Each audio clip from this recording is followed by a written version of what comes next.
Vamos dar continuidade à leitura do livro de Brian Weiss, A Cura através da Terapia de Vidas Passadas.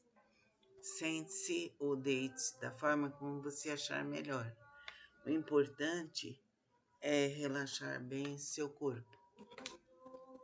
Este livro que eu estou editando para vocês é muito importante. Vamos ver agora o capítulo 6, A Cura da Criança Interior e da Criança Molestada. Ultimamente, tem sido dada enorme atenção à cura da criança interior.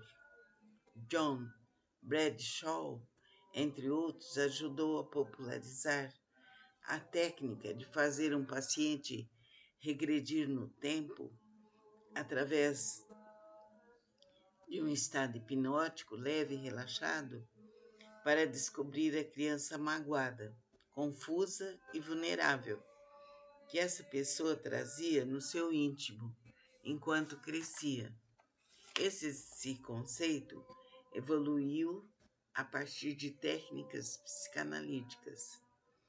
Nas livres associações feitas durante a terapia tradicional, ocorre frequentemente uma catarse emocional intensa de lembranças traumáticas da infância.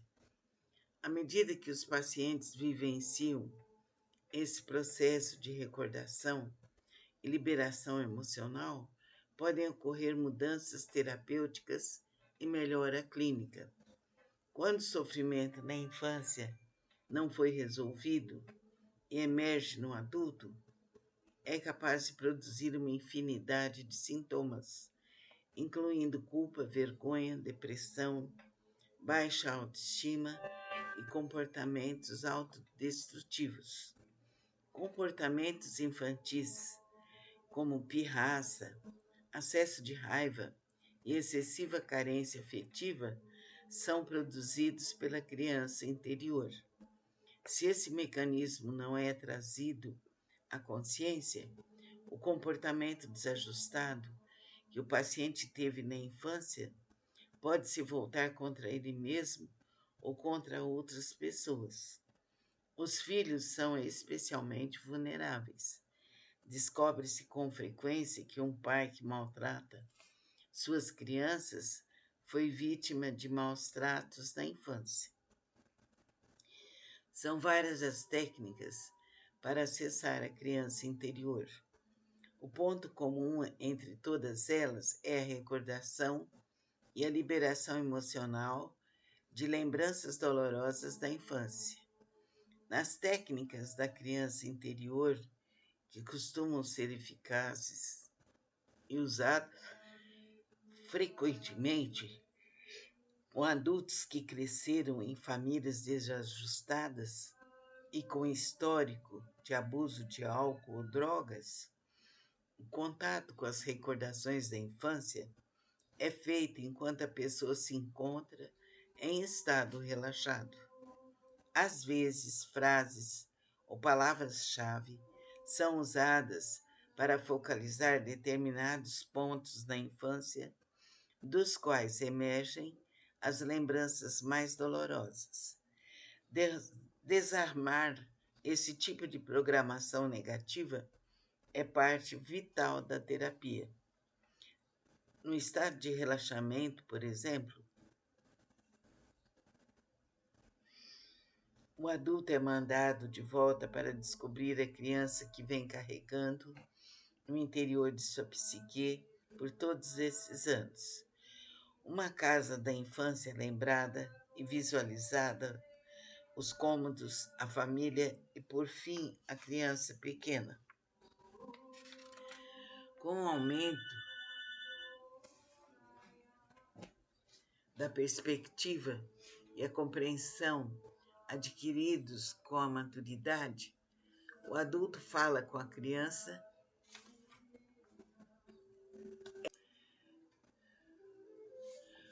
Vemos o aumento da perspectiva e a compreensão adquiridos com a maturidade. O adulto fala com a criança, abraça-a e argumenta com ela, prometendo protegê-la e trazendo-a do meio ambiente traumático para o tempo presente. Em certo sentido, a criança é resgatada. É como se o roteiro da vida fosse reescrito e o enredo alterado. Agora pode-se esperar que a criança interior compreenda que não é responsável pelo comportamento desajustado dos pais e consiga perdoá-los, ou pelo menos compreender as razões que os fizeram agir de modo tão irracional. O adulto se torna o pai amoroso de sua criança interior. É claro que a realidade dos eventos passados não mudou. A única mudança ocorre nas reações internalizadas do adulto àqueles eventos. Ele se sente capaz de liberar a dor, livrar-se da mágoa e curar as feridas da infância. A técnica pode ser poderosa e tornar-se o primeiro passo para a cura. Mas às vezes existe mais de uma infância envolvida e as raízes do sofrimento se encontram em outras existências. Linda é uma advogada atraente de 35 anos, divorciada de um marido psicologicamente abusivo. Veio ao meu consultório vestida sobriamente, parecendo fria e controlada, e se esforçando para projetar a imagem de uma profissional liberal bem-sucedida. Enquanto Linda contava sua história, fiquei surpreso com a violência de sua infância narrada por aquela mulher de aspecto tão contido. Linda não tinha recordações anteriores aos 8 anos de idade.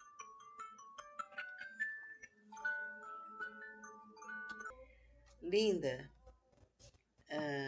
não tinha recordações anteriores aos 8 anos de idade, mas se lembrava bem de como o pai batia nela com cintos, cabides e pedaços de pau. Muitas vezes, quando ela ainda era uma garotinha, ele lhe apertava o pescoço, chamando-a de meretriz, desleixada e cadela. A mãe de Linda lhe contou que as surras haviam começado muito cedo. Algumas vezes a mãe também participava, batendo na filha e arranhando-a com as unhas. Linda também havia sido molestada sexualmente inúmeras vezes por um tio com o conhecimento dos pais. Senti náuseas ao tomar contato com o nível de violência que essa criança havia suportado.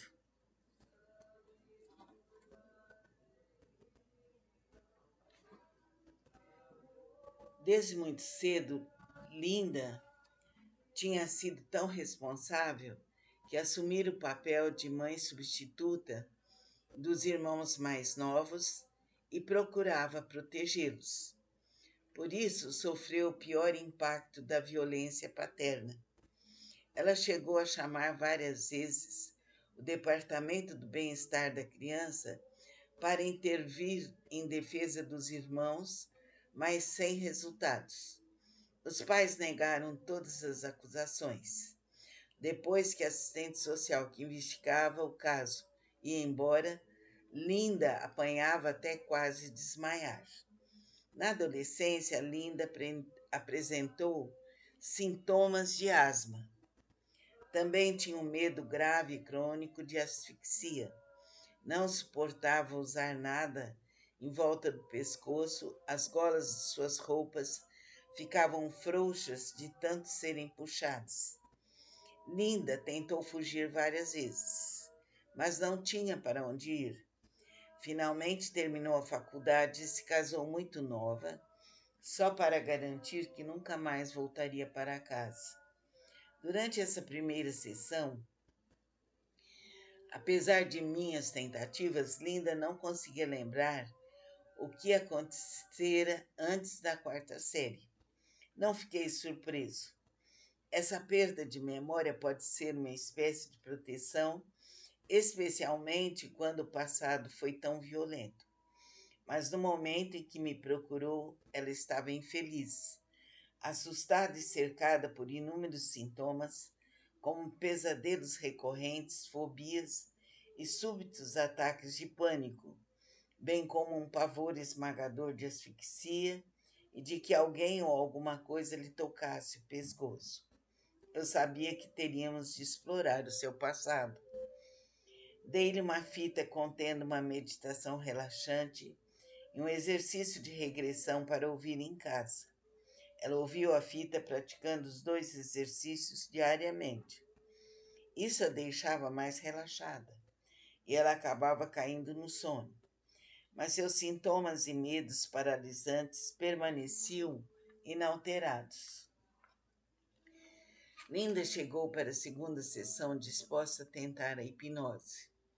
Logo alcançou um estado de transe semiprofundo. Guiei-a de volta à infância e ela conseguiu recordar mais detalhes da quarta série e até ver o rosto do pai, tal como lhe parecia quando tinha 8 anos. Começou a soluçar. Trabalhei com a criança interior, instruindo Linda a fazer seu trabalho,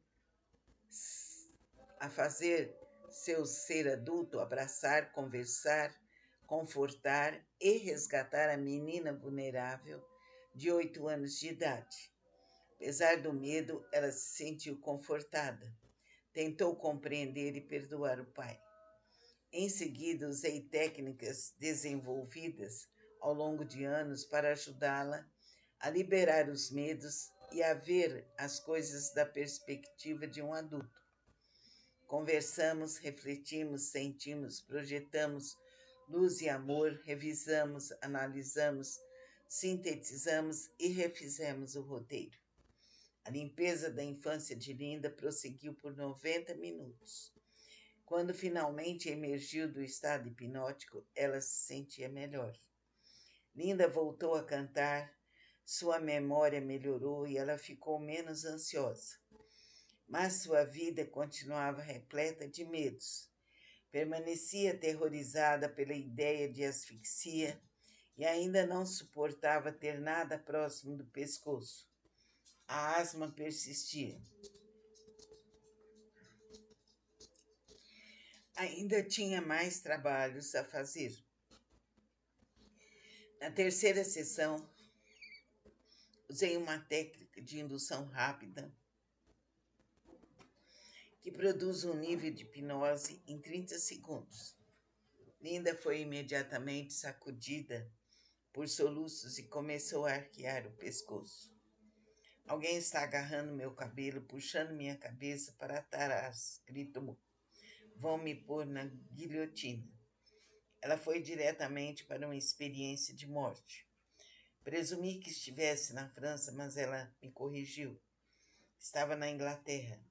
Isso me confundiu, pois supunha que a decapitação por guilhotina só ocorrera na França. Naquela noite, pesquisei o assunto e descobri que a guilhotina também foi usada na Inglaterra, na Escócia e em vários outros países europeus. Em estado de transe, Linda se viu sendo decapitada.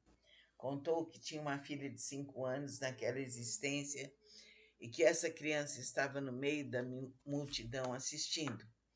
Repassamos a cena da morte várias vezes, reduzindo a emoção a cada vez, até que ela pudesse contar calmamente tudo o que havia acontecido. Seu coração estava partido por ter que deixar sua filhinha. Alguns momentos se passaram. Pude ver seus olhos se movendo sob as pálpebras cerradas, como se ela estivesse vasculhando alguma coisa. De repente, recomeçou a soluçar, jogando a cabeça de um lado para o outro. Ele é o meu pai. Ele foi meu marido, providenciou minha execução para poder ficar com outra mulher. Ele me matou. Agora a Linda entendia por que sua mãe lhe dissera que ela parecia odiar o pai desde o seu nascimento.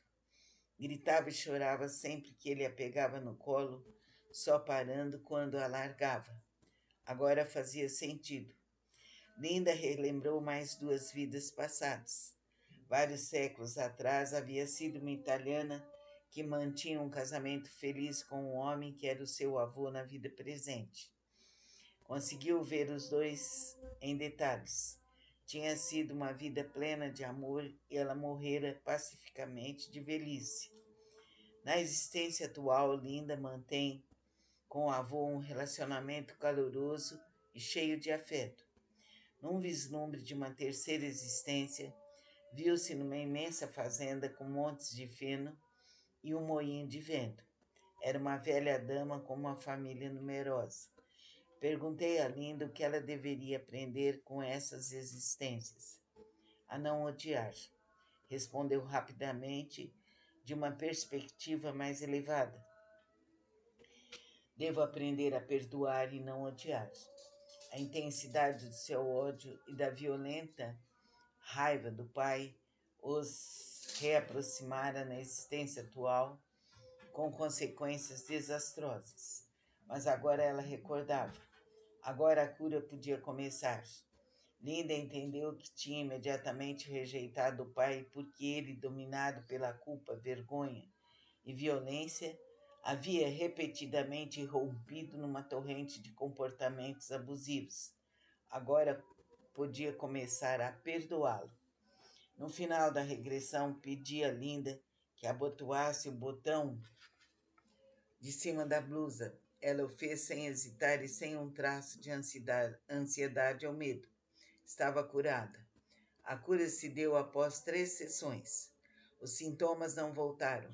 Até sua asma começou a ceder. A segunda sessão intensiva na qual trabalhamos e resgatamos a criança interior de Linda foi importante e a ajudou. Mas a regressão à existência da guilhotina foi o que efetivamente a curou. Em casos semelhantes, o trabalho com a criança interior e a catarse decorrente agem como um portal para a cura, que é melhor e mais eficazmente consumada através da terapia de vidas passadas. Traumas vivenciados na infância da existência atual são, por vezes, variações de traumas de outras existências. Essas existências anteriores parecem ser a verdadeira fonte do sofrimento infantil. Reviver a fonte do problema pode curar a criança interior que permanece no adulto da existência presente. A incidência de violência contra a criança nos Estados Unidos aumenta assustadoramente. Cerca de 1 em cada 3 meninas e 1 em cada 5 meninos é vítima de abuso sexual na infância. A terapia de vidas passadas pode ser importante para o processo de cura, porque proporciona a muitos sobreviventes adultos um meio rápido e seguro de revelar e esclarecer a experiência, além de oferecer maior estrutura emocional e espiritual para elaborar e integrar as lembranças e sentimentos liberados durante o processo de cura. A terapia de vidas passadas fornece às vítimas novos instrumentos e ganchos para abordar e compreender suas experiências. Nas mãos de um terapeuta experiente, a terapia de vidas passadas não oferece riscos para o tratamento de abuso sexual. Não é preciso ter medo de reviver lembranças dolorosas e reprimidas. Lembranças revividas nesse contexto geram uma intensa sensação de libertação.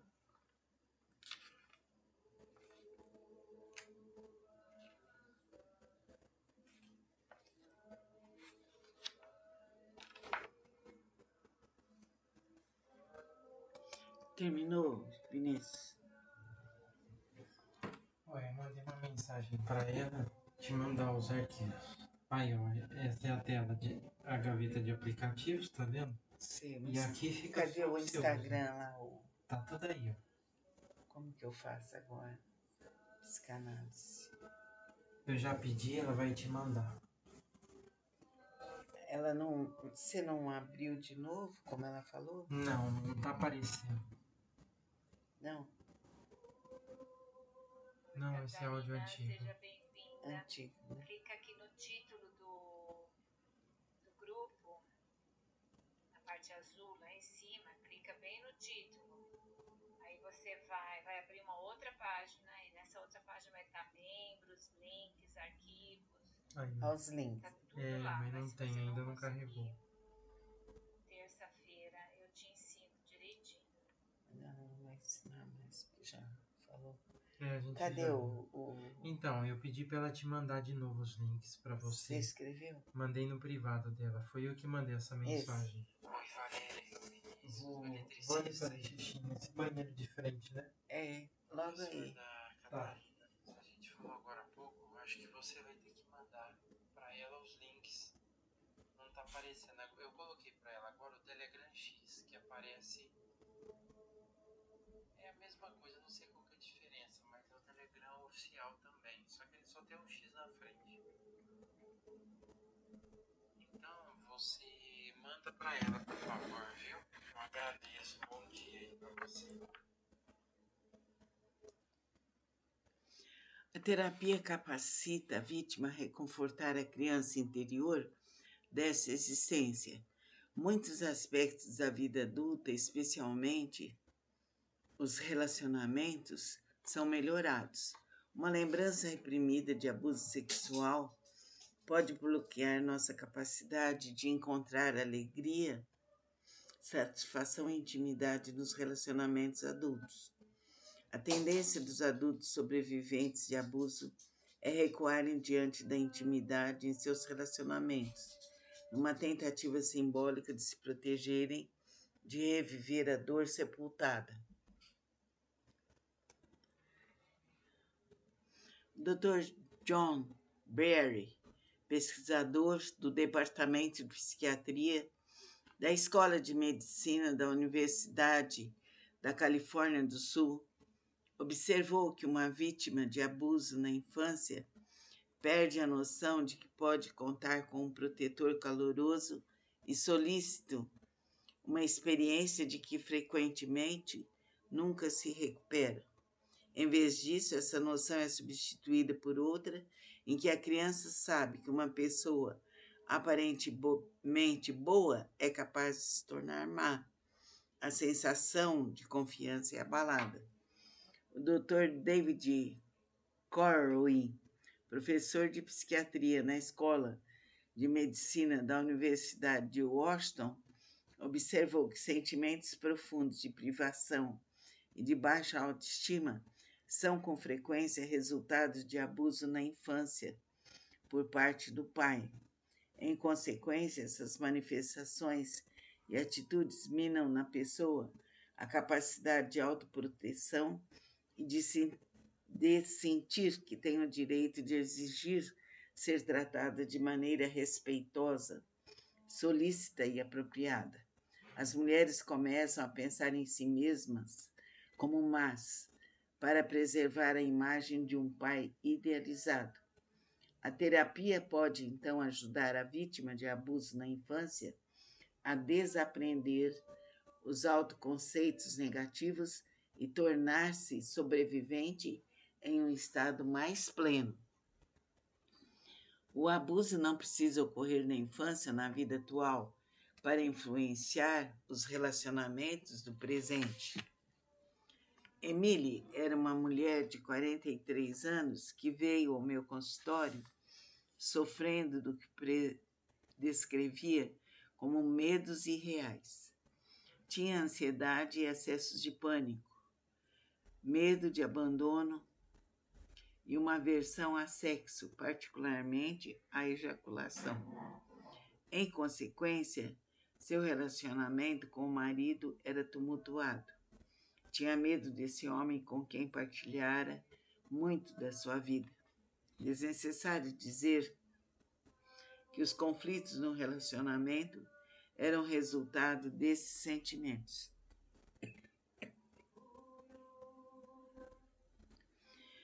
O filho adolescente de Emily tinha morrido recentemente num acidente de automóvel e ela ainda sofria muito. Frequentava os Alcoólicos Anônimos, onde estava indo bem, sem recaídas. Na terapia de vidas passadas, Emily Retornou a uma época em que era uma mulher de cabelos pretos, usando um vestido vermelho e dançando romanticamente com um jovem numa festa. Esse jovem era seu falecido filho. A segunda lembrança-chave dessa sessão, Emily recordou ter sido uma jovem mãe pobre no tempo do rei Herodes. A ordem do monarca para matar todas as crianças abaixo de 2 anos acabara de ser emitida, e Emily tinha sufocado acidentalmente o próprio filho ao tentar ocultar seu choro dos soldados do rei. Na Idade Média, Emily teve outra existência com o filho. Nessa época, tinham sido irmãos e muito apegados. O irmão foi morto a golpes de espada em meio a uma batalha. Tanto ela quanto o pai ficaram arrasados e o pai nunca se recuperou da perda. Emily se casou com um homem rico para se livrar da tristeza em que vivia. O marido a submetera a atos amorosos, rudes, grosseiros e desagradáveis, sem se importar com o prazer e a satisfação dela. Esse relacionamento físico que tinha aterrorizado Emily resultou no nascimento de 3 filhos. Numa sessão posterior, Emily recordou ter sido uma cigana e uma camponesa na França em meados do século XIX. Teve diversos filhos que dependiam dela e foi obrigada a recorrer à prostituição para alimentá-los. Emily odiava ter de vender o corpo e, embora fosse bem tratada por alguns dos homens, sofria violentos abusos de outros. Num incidente particularmente angustiante, alguns chegaram a cuspir nela durante o abuso e a degradação. À medida que ficava mais velha naquela existência e os filhos não dependiam mais dela para sobreviver, Emily voltou a beber e, por fim, cometeu suicídio. Após a segunda sessão, Emily fez muitas ligações com aspectos da sua existência presente. Percebendo que havia conhecido seu filho em existências anteriores, conseguiu aliviar o prolongado pesar pela morte dele. Um tema muito forte para ela era o amor por crianças. Emily trabalha na ala de pediatria de um hospital e toma conta de crianças como voluntária. Outro tema tratado foi o abuso sexual e a crueldade. Emily conseguiu ligar as raízes da vida passada à aversão pelo contato sexual na vida presente. Percebeu que nessa constelação de existências, o sexo tinha sido um veículo de degradação e dor. Também fez uma ligação entre sua aversão à ejaculação e a humilhação que sofrera na França do século XIX. Emily conseguiu superar parte de seu medo de sexo. Compreendeu que o medo era uma proteção contra um sofrimento que não precisaria suportar nessa existência, pois ele pertencia ao passado. Com a compreensão veio o início da cura. Emily fizera psicanálise tradicional durante anos, sem qualquer melhora dos sintomas. Não por culpa de seu analista, mas sim da amplitude do material abordado. A origem dos problemas de Emily simplesmente estava além das experiências da vida presente. Era necessário reportar-se a lembranças e traumas de vidas passadas para efetuar a cura. Hoje, os medos sexuais de Emily estão diminuindo. Em consequência, seu relacionamento com o marido tornou-se menos carregado. Ainda não é um relacionamento perfeito, mas fortaleceu-se e Emily é capaz de avaliar os prós e os contras a partir de uma perspectiva mais realista. Também admite a possibilidade de manter um futuro relacionamento com outro homem, caso faça essa escolha. As sombras do passado se dispersaram. Seus medos do contato sexual e dos homens se desvaneceram. A escolha que fizer será lúcida e realista. Uma vez acessadas as lembranças, começa o processo de cura. O primeiro passo no processo é o desejo de curar-se e a decisão de buscar ajuda. Minha experiência mostra que a lembrança de abuso costuma ser acessada mais facilmente durante a terapia de regressão. As vítimas começam a perceber que os elementos assustadores de seus sonhos e devaneios e os indícios de fragmentos esquivos da memória estão ligados a traumas da infância bloqueados. O estágio seguinte e essencial no processo de cura é admitir que as lembranças do abuso são reais. A regressão hipnótica à infância e a outras existências é a técnica ideal para a aceitação dessas lembranças. Os pacientes veem, sentem vividamente suas experiências, mas se acham capazes de, mais tarde, integrar as lembranças na situação terapêutica segura. Eles sabem que são lembranças e não fantasias, porque a intensidade das recordações e emoções acessadas por meio da regressão anula o mecanismo de defesa da negação. Ver o passado através da regressão hipnótica permite que alguns pacientes que estariam de outra forma propensos à negação aceitem seu passado com menos esforço, acelerando assim o processo de cura. Sobreviventes de abuso com frequência atravessam outro estágio de cura, o do sentimento de vergonha de suas experiências por terem participado de uma atividade que é tabu. Mas aqueles que acessam essas lembranças por meio da regressão hipnótica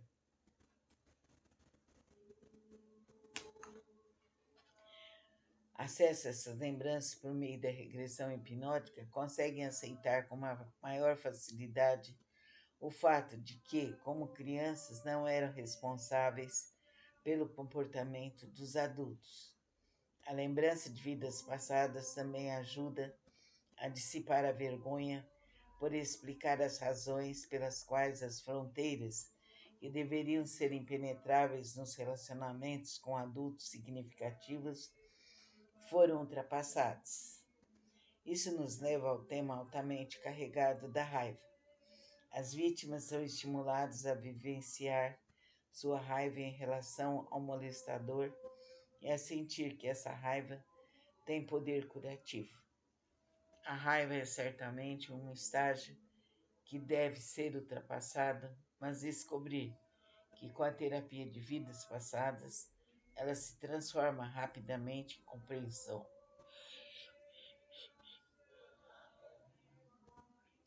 Na minha prática, esse estágio é relativamente curto. Uma vez compreendida a origem da sua raiva, você tem a opção de liberá-la quando quiser. Pode conservá-la se preferir, mas também pode desapegar-se dela. A escolha é sua. Cada um tem seu próprio ritmo de cura e crescimento. Um paciente que libera lembranças de abuso nessa existência e até em outras através da regressão hipnótica não apaga a recordação da raiva, mas parece perdoar a si mesmo e os outros com muito mais rapidez. Com frequência, a lição espiritual de experiências de abuso é o perdão em nível profundo. Lohane sabia que o perdão fazia parte de sua lição, mesmo antes de vir para a terapia. Essa professora universitária e administradora de 37 anos narrou a falta de atenção dos pais quando era pequena. A mãe sofria de um caso grave de artrite reumatoide e a doença exigia toda a atenção do seu pai. Lohane sentia que tanto a mãe quanto o pai tinham sido frios e desatentos em relação a ela. Para piorar as coisas, o pai morreu de ataque cardíaco quando Lorraine tinha 6 anos. Lorraine achava que seu relacionamento com os pais e a morte de seu pai tinha dificultado muito sua aproximação de outras pessoas, assim como a capacidade de perdoar-se e de perdoar os outros. Tinha medo de se apegar às pessoas e depois perdê-las, por ter raiva ou ter raiva delas. Na terapia de vidas passadas, Lorraine recordou uma existência na Grécia Antiga com seu pai, era o mesmo da vida presente. Naquela vida, ele tinha abusado sexualmente dela na infância. Ele foi preso ao ser descoberto e Lorraine achava que provavelmente tinha sido morto pelas autoridades por causa do que fizera. Era significativo que o pai também a deixasse naquela existência quando ela estava com 6 anos. Além da raiva, Lorraine também sentia enorme culpa por ter sido a causadora da punição do seu pai na existência grega. Percebeu que na atual existência não sentia apenas raiva dele, mas também culpa por essa raiva.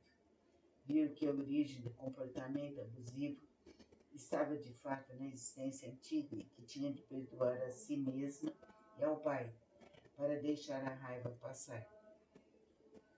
Ficou claro também que sua incapacidade de perdoar em outros relacionamentos estava igualmente ligada ao fato de ter sido molestada pelo pai na existência passada. Lorraine reconheceu que tinha que perdoar seu pai 2 vezes, por tê-la abandonado em idade tão precoce.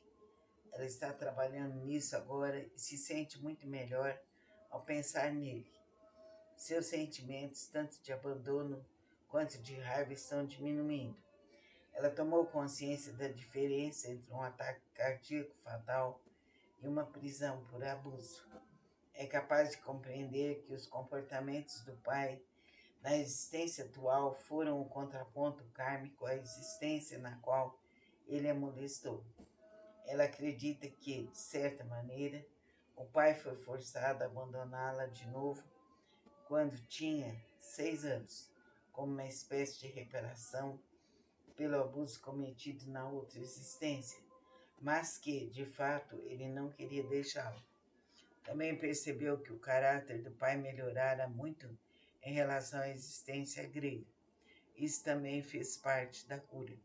Lorraine encheu-se de simpatia e compaixão pela difícil trilha de crescimento do pai. A capacidade de Lorraine de compreender e perdoar resultou rápida e amplamente de ter conseguido ver o fluxo de existências do pai.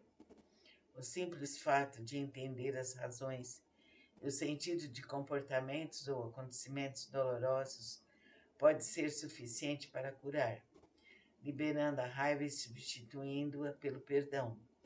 Esse processo não é necessariamente lógico, mas eu tenho visto acontecer muitas vezes.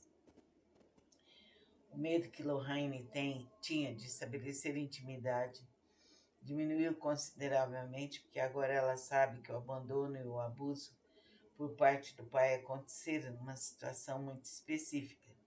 Não foram causados por um defeito ou imperfeição dela. Por isso não há motivo para acreditar que outras pessoas também irão abandoná-la. As pessoas criaram com frequência a ideia de karma, ou seja, o que semeamos uma vida é o que colhemos na seguinte. Isso nem sempre é rigorosamente verdadeiro. Acredito que as experiências que vivemos não são necessariamente punições do passado, nem lições ou padrões de vidas passadas levados adiante. Ao escolher se juntar a uma determinada família, você não concordou em se submeter ao abuso, mas concordou em participar de uma certa lição ou de um tipo de drama. Você continua a ter livre-arbítrio sobre a maneira como uma determinada lição ou ensinamento são passados. Só porque concordou em representar um papel nessa família, o abuso não é o resultado inevitável. Parte do processo de aprendizado é aprender a não escolher as trilhas mais nocivas ou destrutivas. crescimento pode tanto ocorrer fácil e alegremente, quanto através de conflito, e existem várias gradações entre as duas coisas. A terapia de vidas passadas promove o maior conhecimento de aspectos mais amplos e de situações mais complexas. Quando as sombras estão presentes e as lembranças não são claras, a pessoa não avança. Mas quando surgem as lembranças apropriadas, uma vítima de abuso tem um ponto de partida para o crescimento futuro. Quando entendemos as razões, os padrões e as causas, vivenciamos o que muitos chamam de estado de graça. A graça da compreensão nos permite transcender a ideia tradicional de karma, de modo que não temos de reencenar os mesmos velhos dramas. Somos capazes de escapar da necessidade de repeti-los e de vivenciar o sofrimento. Entramos num fluxo mais elevado, onde a nossa existência pode se tornar harmoniosa e satisfatória. Finalmente, vítimas de abuso precisam lembrar que, mesmo nessas circunstâncias ameaçadoras, a alma nunca é prejudicada. O espírito é indestrutível e imortal. Então, vamos fazer na próxima aula o 7º capítulo, a cura dos mecanismos de defesa nocivos, descobrindo as causas da obesidade e do uso de drogas. Então, é importante o nosso estudo e a terapia de regressão a vidas passadas nos traz um lenitivo para a nossa cura, para nosso desenvolvimento pessoal e espiritual. Ouça com calma esse texto, que é o sexto texto, e, por favor, propague nossos estudos nos seus grupos, na sua família, nos seus amigos, propagando o nosso canal no YouTube, Catarina Garcia de Souza. Agradeço imensamente a força do seu ser. Namastê.